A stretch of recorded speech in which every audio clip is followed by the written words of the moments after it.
Here in Europe we're very big on human rights, unless somebody claims the fundamental human right of free expression, and then we have a problem. Nowhere is this more evident than in the insane asylum that used to be a country called Sweden, where it seems that some opinions are simply now forbidden. Recently a Swedish politician was convicted of hate speech for correctly connecting mass Islamic immigration with the high level of rape in Sweden. The court said it didn't matter that what he said was true, nor that he provided statistical evidence to prove it was true.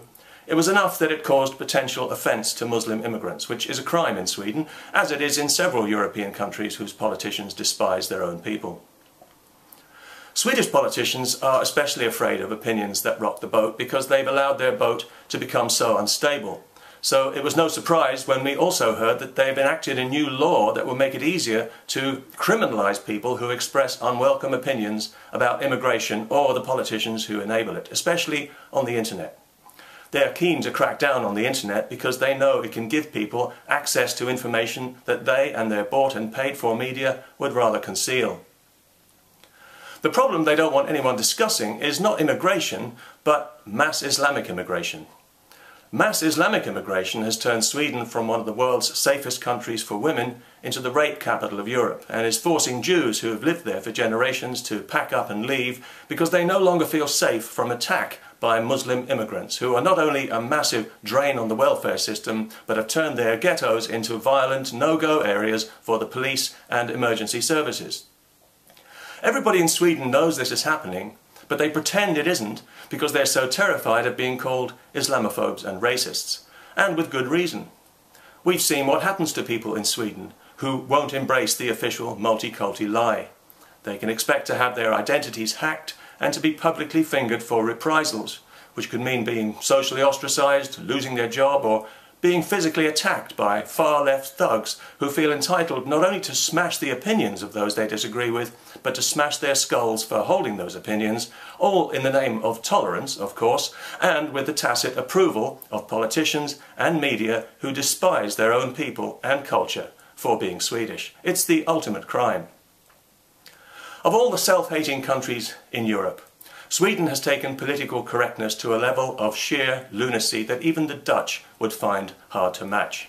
And they enforce it with a Puritan rigour that's beyond foolish and beyond stupid. It's actually insane. Whatever kind of society Sweden thinks it is, it's not a free society, nor is it a liberal one, and it's barely even a democracy either, when if you vote for the only party that opposes the damage being done by mass Islamic immigration, you're treated as if you're a Nazi voting for Satan, and your physical safety is threatened. When people are afraid of the truth, they've got nowhere to turn. All they have at their disposal is censorship and denial. And Swedish politicians are so deep in denial, you can only feel pity for them. Because you know that in some dark chamber of their subconscious, these wretched people know what a terrible thing they're doing, and they know that history is going to revile them and their entire generation for it. But they just can't face up to it. Psychologically, they are simply not big enough as people to acknowledge, let alone confront, the enormity of their mistake. They've backed themselves into an ideological corner where their only option now is to double down on the insanity and brazen it out until the bitter end, while criminalising anyone who draws attention to it. Whatever social upheaval it may cause, and whatever the cost to Sweden's women, mass Islamic immigration must continue. Any restriction would be an admission that there's a problem, and that would fatally undermine everything they're so desperately pretending to believe in, which is why they're playing hardball, and if you say there's a problem, you'll be treated as a criminal, which means that there are now two problems. One, the Swedish people have an aggressive social cancer growing in their midst, and two, they're not allowed to talk about it. Doesn't the future look rosy?